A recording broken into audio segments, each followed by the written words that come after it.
بسم اللہ الرحمن الرحیم۔ پیارے دوستو، السلام علیکم ورحمۃ اللہ وبرکاتہ۔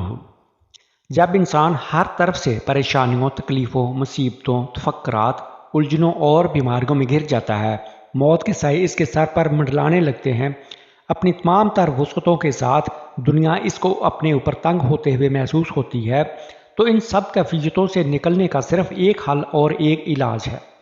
ساری دنیا سے منہ موڑ کر اپنے خالق کی طرف متوجہ ہو جاؤ، اپنے رب کے سامنے سر بسجود ہو جاؤ، اپنی تمام کمزوریوں کے ساتھ اپنے آپ کو رب کے سامنے سرنڈر کر دو کہ اے میرے رب، میں نے اپنے نفس پر ظلم کیا کہ صحت و جوانی کے عالم میں میں تیری عبادت کی طرف متوجہ نہ ہوا۔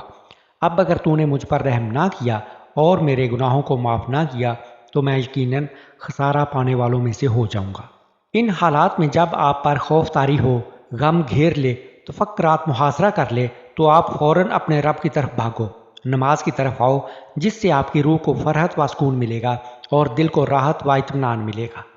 نماز ہر طرح کی پریشانیوں، تکلیفوں، غموں، مصیبتوں، الجھنوں اور بیماریوں کے بادل چھانٹ دے گی، اس لیے کہ جب کبھی حضور سرور عالم صلی اللہ علیہ وآلہ وسلم کو کوئی اہم مسئلہ پیش ہوتا تو آپ صلی اللہ علیہ وآلہ وسلم اپنے رب کی بارگاہ میں نماز کی حالت میں رجوع کرتے، نماز کی ادا سے اپنی آنکھوں کو ٹھنڈک پہنچاتے اور نماز سے ہی اپنے تمام معاملات کو بہتر کرتے۔ کائنات میں صرف ایک ذات اللہ عز و جل کی ہے، جو دل کو جمانے اور ڈھارس بندھانے والی ہے۔ ہم لوگ آج ہر طرف سے نفسیاتی، جسمانی، دماغی، معاشرتی پریشانیوں، الجھنوں میں پھنسے ہوتے ہیں، لیکن اللہ کی طرف رجوع کرنے اور نبی کریم صلی اللہ علیہ وآلہ وسلم کے بتائے ہوئے طریقہ سے صبر و سکون حاصل کرنے کے بجائے ہم مادی وسائل کا انتخاب کرتے ہیں، جبکہ سکون، اطمینان حاصل کرنے اور ان تمام بیماریوں کے علاج کا ایک ہی ذریعہ، ایک ہی مداوا اور حل ہے، اور وہ یہ ہے کہ اپنے خالق و مالک کے سامنے نماز کی حالت میں جھک جائے۔ نماز ارکان اسلام میں توحید و رسالت کی شہادت کے بعد سب سے بڑا رکن ہے۔ اللہ اور اس کے رسول صلی اللہ علیہ وآلہ وسلم نے اسے ایمان اور کفر کے درمیان حد فاصل قرار دیا ہے۔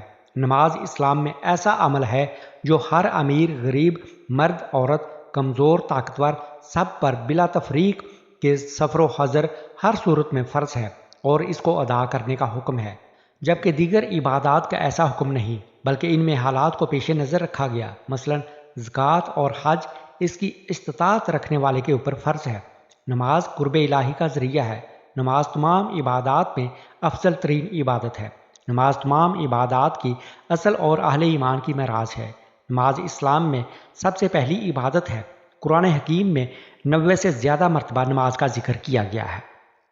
نماز حکم الہی ہے اور اس کے حکم کو بجا لانے سے تقوی حاصل ہوتا ہے۔ اس طرح نماز قرب الہی کا ذریعہ بنتی ہے۔ اللہ تعالیٰ نے فرمایا کہ نماز بے حیائیوں اور بری باتوں سے بچاتی ہے۔ انسان جب برائیوں سے بچ جاتا ہے اور اس میں نیکیوں کی طرف ایک قلبی لگاؤ پیدا ہوتا ہے، جس کی وجہ سے وہ ذہنی قلبی سکون حاصل کرتا ہے، جو اس بات کی واضح دلیل ہوتی ہے کہ اس کی روح کو پاکیزگی حاصل ہو رہی ہے اور اس کا تعلق اللہ تعالیٰ سے مضبوط ہو رہا ہے۔ نماز صغیرہ گناہوں کا کفارہ ہے۔ ظہر کی نماز ادا کرنے سے فجر سے ظہر تک کے گناہ معاف ہو جاتے ہیں۔ عصر کی نماز ادا کرنے سے ظہر سے عصر تک کے گناہ معاف ہو جاتے ہیں۔ مغرب کی نماز ادا کرنے سے عصر سے مغرب تک کے گناہ معاف ہو جاتے ہیں۔ عشاء کی نماز ادا کرنے سے عشاء سے فجر تک کے گناہ معاف ہو جاتے ہیں۔ انسان ہونے کے ناطے پورے دن میں بہت سی غلطیاں ہونے کے مکمل امکانات ہوتے ہیں، اس لیے اللہ عز و جل نے نماز کو ان غلطیوں کا کفارہ بنا دیا۔ نماز کے ظاہری اور باطنی حقوق ادا کرتے ہوئے نماز پڑھی جائے۔ نماز کے ظاہری حقوق یہ ہیں کہ ہمیشہ ٹھیک وقت پر پابندی کے ساتھ نماز پڑھی جائے اور نماز کے فرائض، سنن اور مستحبات کا خیال رکھا جائے اور تمام مفسدات و مکروہات سے بچا جائے، جبکہ باطنی حقوق یہ ہیں کہ آدمی دل کو غیر اللہ کے خیال سے فارغ کر کے ظاہر و باطن کے ساتھ بارگاہ حق میں متوجہ ہو اور بارگاہ الہی میں عرض و نیاز اور مناجات میں محو ہو جائے۔ گناہوں اور خواہشات سے بھرے ہوئے دلوں پر نماز بہت بوجھل ہوتی ہے، اور عشق و محبت الہی سے لبریز اور خوف خدا سے جھکے ہوئے دلوں پر نماز بوجھ نہیں، بلکہ نماز ان کے لیے لذت و سرور اور روحانی و قلبی معراج کا سبب بنتی ہے۔ اور یہ وہ لوگ ہیں جو اپنے رب عز و جل سے ملاقات پر یقین رکھتے ہیں اور اس مولا کریم کے دیدار کی تڑپ رکھتے ہیں۔ نماز ایک بہترین عبادت کے ساتھ ساتھ بہترین ورزش بھی ہے۔ سستی، کاہلی اور بے عملی کو مکمل ختم کرنے کا ایک بہترین ورزش اور علاج ہے، جس کو حضور نبی کریم صلی اللہ علیہ وآلہ وسلم کے 100% طریقے کے مطابق ادا کر کے دنیا و آخرت کے تمام دکھوں، غموں، پریشانیوں سے نجات حاصل کر سکتے ہیں۔ اللہ تعالیٰ اس سے ہمارے بدن اور روح دونوں کو تقویت بھی دیتا ہے۔ نماز ہمارے بیرونی اعضاء کی خوشنمائی، خوبصورتی اور طاقت کا ذریعہ ہے۔ اسی کے ساتھ ساتھ ہمارے بدن کے اندرونی اعضاء، دل، دماغ، گردے، جگر، پھیپھڑے، معدہ، آنتیں، ریڑھ کی ہڈی، گردن، سینہ اور تمام اقسام کے مسلز کو تقویت دیتی ہے۔ نماز ایسا عمل ہے جس سے عمر میں اضافہ یعنی صحت مند عمر حاصل ہوتی ہے۔ انسان اس کے قائم کرنے سے غیر معمولی طاقت کا مالک بن جاتا ہے۔ نماز کی پہلی شرط طہارت ہے۔ نمازی کے لیے ضروری ہے کہ پاک جسم اور پاک و صاف لباس میں ملبوس اللہ عز و جل کے حضور حاضر ہو۔ جدید سائنس نے ثابت کیا ہے کہ دن میں 5 بار ہاتھ منہ دھونے سے انسان جلد کی موذی بیماریوں کے علاوہ اور بھی بہت ساری بیماریوں سے نجات پا جاتا ہے۔ اس کے علاوہ وضو میں مسح کرنے سے، گردن پر تر ہاتھ پھیرنے سے ذہنی قوت میں اضافہ ہوتا ہے۔ 5 نمازیں ہلکی پھلکی ورزش کا بہترین ذریعہ ہے جو صحت کو برقرار رکھنے میں اہم رول ادا کرتی ہیں۔ صبح کی سیر اور شام کے کھانے کے بعد گشت کرنا صحت کے لیے بہت مفید اور انتہائی ضروری ہے۔ نماز فجر و عشاء باجماعت ادا کرنے سے مذکورہ صبح و شام کی سیر اور واک کا حق کافی حد تک پورا ہو جاتا ہے۔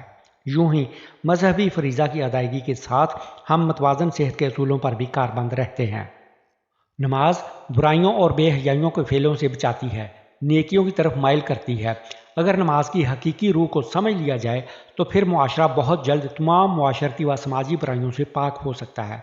جھوٹ، غیبت، فریب، زنا، چوری، بد عہدی، خیانت، ملاوٹ، رشوت، سود اور اس طرح کے معاشرتی جرائم بہت جلد ہمارے معاشرہ سے ناپید ہو سکتے ہیں، مگر شرط یہ ہے کہ نماز کو اس کے تمام حقوق کے ساتھ ہمیشہ قائم کیا جائے۔ جس طرح نماز برائیوں سے اور بے حیائی کے کام سے منع کرتی ہے، اسی طرح نماز طہارت و پاکیزگی کی ترغیب دیتی ہے۔ لہٰذا نماز کا پابند شخص اپنی روحانی، جسمانی صفائی کے علاوہ اپنے گھر، گلی اور محلے کو صاف ستھرا رکھنے میں اہم کردار ادا کر سکتا ہے۔ وہ لوگوں کو صفائی کی ترغیب دینے میں اور ماحول معاشرے کو صاف ستھرا بنانے میں اپنا کردار بہتر طور پر ادا کر سکتا ہے۔ صفائی نصف ایمان ہے، اس حدیث کا مصداق بن جاتا ہے۔ نماز واحد ایسی عبادت ہے جس میں رکوع، سجود کے علاوہ اللہ اکبر کے ورد کا خصوصی اہتمام ہے۔ سجدہ محض ایک وقتی رسمی نوعیت کا جسمانی فعل ہی نہیں ہے، بلکہ وہ بندہ کو رب تعالیٰ کے آگے جھکاتا ہے۔ وہ اپنی پوری زندگی کو حق و صداقت کے تابع بنا دیتا ہے۔ سجدہ خدائی بزرگی اور وحدانیت کا کھلا اظہار ہے کہ اللہ عز و جل کے علاوہ کوئی ہستی اس قابل نہیں کہ اس کے سامنے جھکا جائے۔ اس سے انسان اپنے عاجز و ملنسار ہونے کا برملا اظہار کرتا ہے۔ نماز ہی ایسی عبادت ہے جس میں اللہ اکبر کا ورد کثرت سے آتا ہے۔ انسان اللہ اکبر کا ورد کرتے ہوئے پر اثر الفاظ میں اس بات کا اعلان کر رہا ہوتا ہے کہ اللہ کے علاوہ اس دنیا میں کوئی ایسی ہستی موجود نہیں جو بڑائی، عظمت کے لائق ہو۔ یوں انسان اپنی انسانیت و بشریت برملا اظہار کر رہا ہوتا ہے اور اللہ عز و جل کی بادشاہت اور بزرگی کو تسلیم کر رہا ہوتا ہے۔ اللہ اکبر کے ورد سے انسان کے دل سے تکبر، غرور، گھمنڈ، بڑائی، شوخی اور چکنی چپڑی باتوں کے بڑے بڑے دعووں جیسی تمام خرافات ختم ہو جاتی ہیں۔ یوں وہ دونوں جہانوں میں اللہ عز و جل کی خاص نعمت، رحمت، برکت اور احسانات کا مستحق ٹھہرتا ہے۔ سجدہ اور اللہ اکبر کا ذکر ہمیں عجز و انکساری کی زندگی بسر کرنے کی ترغیب دیتے ہیں۔ نماز سے دنیا آخرت کی بھلائیاں حاصل ہوتی ہیں، جیسا کہ آپ نے مذکورہ گفتگو کے مطالعہ سے حاصل کی، لیکن ہم میں بہت سے ایسے لوگ بھی پائے جاتے ہیں جو نماز کی طرف کچھ خاص توجہ نہیں دیتے اور نماز کی رحمتوں اور برکتوں سے محروم رہتے ہیں اور پریشانیوں میں مبتلا رہتے ہیں۔ آئیے ہم استغفار کرتے ہیں اور پھر عہد کرتے ہیں کہ آج سے کبھی بھی کوئی بھی نماز بلا ضرورت شرعی نہیں چھوڑیں گے۔ اللہ کی بارگاہ میں دعا ہے کہ اللہ عز و جل ہم تمام مومنین و مومنات کو توبہ کی توفیق عطا فرمائے اور تمام قوم مسلم و پوری دنیا انسانیت کو تمام بیماریوں سے محفوظ فرمائے۔ آمین۔ ثم آمین۔